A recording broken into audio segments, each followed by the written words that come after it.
Hello everyone, আসসালামু আলাইকুম। কেমন আছেন সবাই? আশা করি সবাই খুব ভালো আছেন। শরীরটা আজকে ভালো ছিল না, এর জন্য বাইরে থেকে 3টা বার্গার নিয়ে আসছে। তো একটু ঠান্ডা হয়ে গেছিলো, পরে ওভেনে একটু গরম করে নিয়েছি। এখন খেতে বেশ ভালোই লাগছে।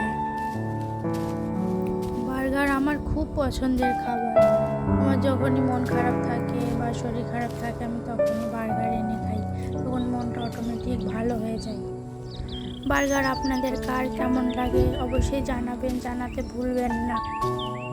ওভেন থেকে বের করার পর গরম গরম বার্গারটা খেতে খুবই মজা লাগছিল। পরে আমি সামান্য একটু শসা আর সামান্য একটু কাঁচা পেঁয়াজ অ্যাড করে নেওয়াতে স্বাদটা যেন আরও দ্বিগুণ বেড়ে গিয়েছে। বাসায় এভাবে করে খাবেন, খাবার খুব ভালো লাগবে।